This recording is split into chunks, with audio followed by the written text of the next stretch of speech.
क्या आपने कभी गौर किया है कि कभी कभी तो हम बैठे बैठे ही थक जाते हैं और कभी कभी हम बहुत ज्यादा काम कर लेते हैं और फिर भी हमें थकान महसूस नहीं होती। आप पूरे दिन घर पर बैठे रह सकते हैं, लेकिन पूरे दिन बैठने के बाद जो ऊब पैदा होती है वो हमारे शरीर को निढाल कर देती है, हमें थका देती है। लेकिन वहीं अगर हम कोई खेल खेलते हैं तो हम उसमें खूब भागा दौड़ी करते हैं, खूब शरीर को थकाने की कोशिश करते हैं, लेकिन खेलने के बाद एक चुस्ती महसूस होती है, जैसे शरीर का रोम रोम खिल उठा हो। अगर आप देखें तो ये बात अपने आप में विरोधाभास है।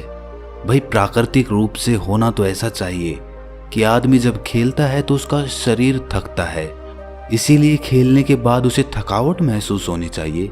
और जब आदमी खाली बैठता है तो वो अपने शरीर को थका ही नहीं रहा, वो तो आराम कर रहा है, तो फिर उसे थकावट क्यों महसूस होती है खाली बैठने में?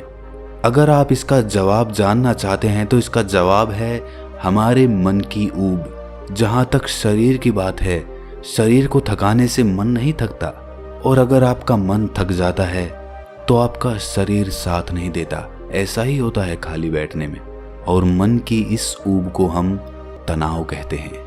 आज की जो कहानी मैं आपको सुनाने वाला हूं उसमें आपको तनाव के बारे में संपूर्ण जानकारी मिल जाएगी, और अगर आप तनाव को समझ लेते हैं तो आपके जीवन से दुखों का मिटना निश्चित है, क्योंकि दुख तनाव के कारण ही पैदा होते हैं। तो चलिए इस कहानी से हम तनाव को समझते हैं। इससे पहले कि आप इस कहानी में खो जाएं, इस चैनल को सब्सक्राइब जरूर कर लें। तो चलिए कहानी शुरू करते हैं। ये उस समय की बात है जब बुद्ध आम्रवन में अपना समय व्यतीत कर रहे थे। उस समय तक बुद्ध की ख्याति दूर दूर तक फैल चुकी थी। काफी दूर दूर से लोग अपनी चिंताओं और दुखों के बारे में बुद्ध से समाधान खोजने के लिए आते थे। ऐसे ही एक दिन जब बुद्ध आम्रवन में अपने शिष्यों को उपदेश दे रहे थे तो एक अधेड़ उम्र का आदमी अपने 22-23 साल के लड़के को साथ लेकर बुद्ध की तरफ चला आ रहा था। बुद्ध ने एक नजर उन पर डाली और उपदेश में बैठने के लिए कहा। जब उपदेश खत्म हुआ तो बुद्ध ने उस आदमी को अपने पास बुलाया और अपने पास बैठने का इशारा किया। जंगल में हरियाली छाई हुई थी और सुहाना मौसम था। जंगल से भांत भांत के पक्षियों की आवाज वहां पर गूंज रही थी। इसके बाद बुद्ध ने उस आदमी से आने का कारण पूछा। इस पर वो आदमी कहता है कि हे तथागत, मैं 2 दिन की यात्रा करके अपने बेटे को आपसे मिलवाने के लिए लाया हूँ। ये मेरा इकलौता पुत्र है। ये हमेशा थका थका रहता है। ऐसा लगता है कि इसके शरीर में कोई जान ही नहीं है, कोई प्राण ही नहीं है। अगर हम इससे कुछ कहते हैं तो ये हमारी छोटी छोटी बातों पर गुस्सा करता है। इसकी देखने की क्षमता भी उम्र से पहले ही कमजोर हो गई है और इसके बाल भी पकने लगे हैं। मुझे तो कुछ समझ नहीं आता कि ये सब हो क्या रहा है। भला इतनी कम उम्र में ये इतनी बड़ी उम्र का लगता है। हे बुद्ध, मैं अपने बेटे को लेकर बहुत चिंतित हूँ। जब मैं अपने बेटे को चिकित्सकों के पास लेकर गया तो उन्होंने कुछ औषधियां देकर कहा कि अपने बेटे को तनाव कम लेने दिया करो। वो अपने दिमाग में तनाव लेता है और इसी वजह से उसकी ऐसी हालत हो रखी है। लेकिन उनके लाख बताने पर भी मुझे तनाव का मतलब समझ में नहीं आया। मुझे पता ही नहीं कि तनाव होता क्या है और उसे कैसे उसके दिमाग से निकाला जाए। उसके लिए पहले तो मुझे ये समझना होगा कि तनाव होता क्या है, और इसीलिए बुद्ध, मैं आपके पास आया हूँ। कृपया करके मेरी इस समस्या का समाधान कर दीजिए। ये सुनकर बुद्ध उस लड़के को बड़ी गौर से देखते हैं। उसकी आंखों में देखते हैं, उसके चेहरे को देखते हैं और फिर उसके हाथ की नब्ज भी देखते हैं। ये सब विधियां करने के बाद बुद्ध उस आदमी से कहते हैं कि तनाव लेना तो कोई नहीं चाहता, लेकिन फिर भी तनाव लोगों को दीमक की तरह पकड़ लेता है और इंसान को ये पता ही नहीं चलता कि वो तनाव में जी रहा है। लेकिन अगर वही इंसान तनाव को समझ लेता है, तनाव के बारे में कोई ऐसा पैमाना बना लेता है कि उसे पता चल सके कि वो कितना तनाव में है, तो वो उस समस्या का समाधान भी खोज सकता है। मुख्य रूप से तनाव के 8 कारण होते हैं। इसके बाद बुद्ध कहते हैं कि सबसे पहले तो हमें ये समझना होगा कि तनाव होता क्या है। जब कोई इंसान कोई काम कर रहा होता है और उसका मन कहीं दूर भटक रहा होता है, कल्पना में होता है, तो उससे शरीर और मन के बीच दूरी पैदा हो जाती है, और जितनी दूरी शरीर और मन के बीच में होगी हम उतने ही निद्रा की अवस्था में होंगे। और इसी दूरी को, इसी खिंचाव को तनाव कहा जाता है। कोई खेल खेलने के बाद आदमी चुस्ती महसूस क्यों करता है? हालांकि उसने अपने शरीर को तो थकाया है, लेकिन समझने की बात यह होती है कि खेलते वक्त मन और शरीर पूरा उस खेल पर केंद्रित होता है, जिससे शरीर और मन में दूरी पैदा नहीं होती और कोई तनाव पैदा नहीं होता, बल्कि हमारा तनाव दूर हो जाता है। और वहीं जब हम कोई अरुचिपूर्ण कार्य करते हैं जिसमें हमारा मन नहीं लगता, तो हम शारीरिक रूप से वो काम तो करते हैं, लेकिन हमारा मन कहीं दूर कल्पना में भटक रहा होता है। इससे शरीर और मन में एक दूरी पैदा हो गई और तनाव ने जन्म ले लिया।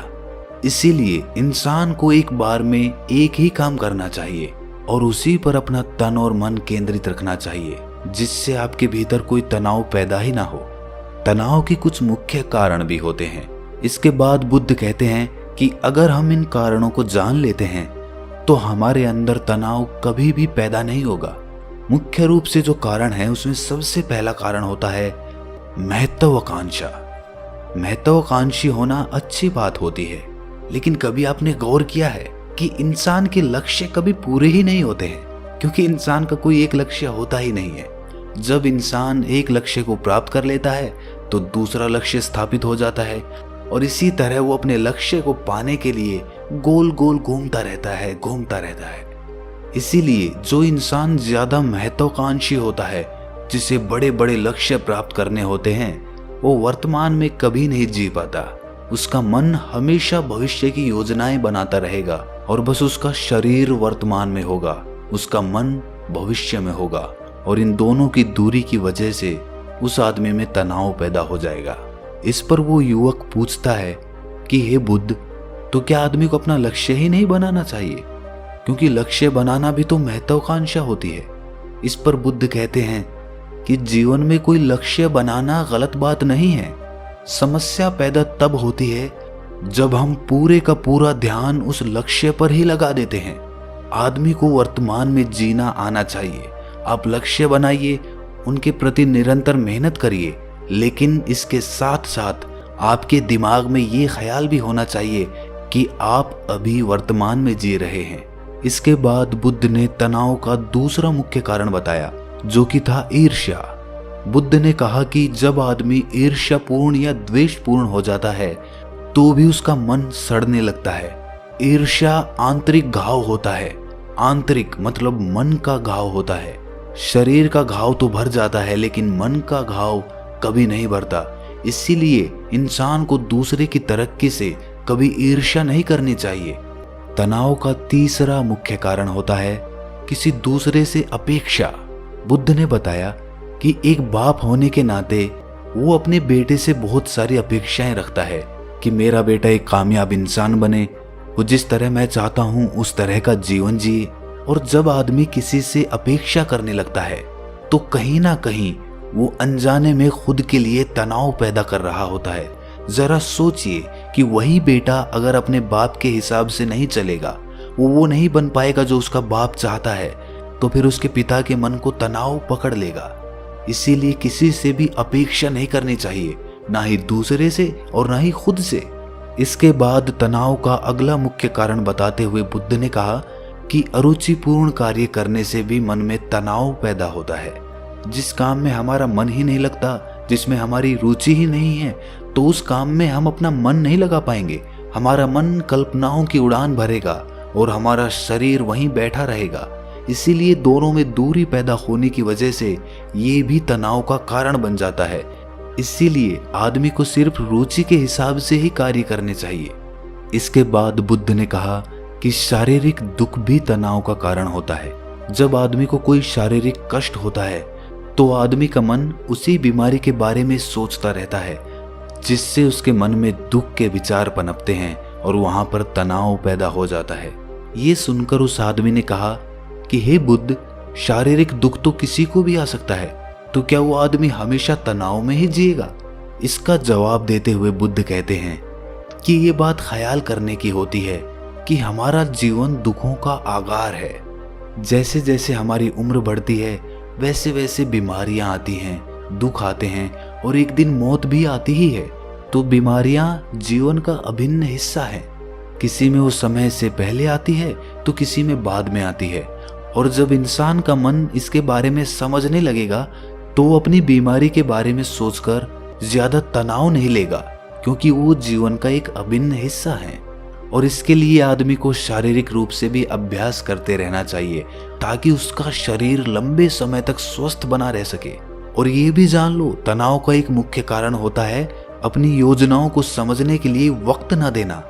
कुछ इंसानों के मन में कोई ख्याल पनपता है और वो उस पर बिना सोचे समझे कार्य करना शुरू कर देते हैं, और जब उस काम में उन्हें नाकामयाबी मिलती है तो वो तनाव से भर जाते हैं, क्योंकि उन्होंने वो काम शुरू करने से पहले उसके बारे में पूरी जानकारी नहीं ली थी। आदमी को कोई भी योजना बनाते वक्त उसके बुरे परिणाम के बारे में सबसे पहले सोचना चाहिए। हमें ये सोचना चाहिए कि अगर ये योजना कामयाब नहीं हुई तो फिर मैं क्या करूंगा। और इसीलिए अपनी योजनाओं को समझने के लिए पूर्ण वक्त देना, पूरा वक्त देना, ताकि भविष्य में उस काम के प्रति कोई तनाव पैदा ही ना हो। और सबसे आखिरी कारण जो तनाव का होता है वो होता है ज्यादा सोचना। निरंतर सोचते रहना भी एक बीमारी होती है, और इसको दूर करने के लिए आदमी को नित्य प्राणायाम और ध्यान करना चाहिए। ये सुनकर उस आदमी ने हाथ जोड़ते हुए बुद्ध से पूछा कि हे बुद्ध, मेरा बेटा तो अभी मात्र 23 साल का है और उसमें इतनी समझ भी नहीं है कि वो इतनी सारी बातों का एक साथ अनुसरण कर सके। कृपया करके तनाव मुक्त रहने का कोई आसान सा मंत्र बता दें जिससे आदमी उस मंत्र का अनुसरण भी कर सके और तनाव मुक्त भी रह सके। ये सुनने के बाद बुद्ध ने कुछ सोचते हुए जवाब दिया कि इसके लिए एक छोटी सी विधि है। अगर तुम इतनी बातों का पालन नहीं कर सकते तो तुम एक बार में एक काम को करने पर ही ध्यान लगाओ। जो भी तुम काम कर रहे हो बस एक काम एक बार में करो और उस काम को पूरा ध्यान लगाकर करो। अगर तुम्हारा ध्यान इधर उधर भटकता है तो जब याद आए तो वापस उसे उसी काम पर लगा दो। ये सबसे आसान और सबसे अच्छा तरीका है तनाव मुक्त रहने का। अगर तुम खाना खा रहे हो तो खाना खाने पे ही अपना ध्यान केंद्रित कर दो। अगर तुम चल रहे हो तो चलने पे ही अपना ध्यान केंद्रित कर दो। इससे तुम्हारा मन और तुम्हारा शरीर दोनों एक जगह पर रहेंगे और दोनों के बीच दूरी नहीं पैदा होगी, जो कि तनाव का मुख्य कारण होती है। दोस्तों, आज की युवा पीढ़ी एक बार में 2-2, 3-3, 4-4 काम एक साथ करती है। जैसे कि कोई आदमी खाना खाते वक्त टेलीविजन भी देखता रहता है, फोन पे बात भी करता रहता है और फिर बाद में कहता है कि मैं तो तनाव में रहता हूँ। जब 3-3 काम एक साथ करेगा आदमी तो तनाव पैदा होना तो लाजमी ही है, क्योंकि मन तो पूरा ध्यान लगाकर एक बार में एक ही काम कर सकता है। पूर्ण रूप से ध्यान दो चीजों पर कभी नहीं लग सकता। इसीलिए जहां तक संभव हो सके कोशिश कीजिए कि आप अपना ध्यान एक ही काम पर लगा पाएं। तो दोस्तों, कैसी लगी आपको ये कहानी कमेंट सेक्शन में जरूर बताना, और अच्छी लगी तो इस चैनल को सब्सक्राइब करना मत भूलना। तो मिलते हैं अगली कहानी में, तब तक के लिए अपना ख्याल रखें।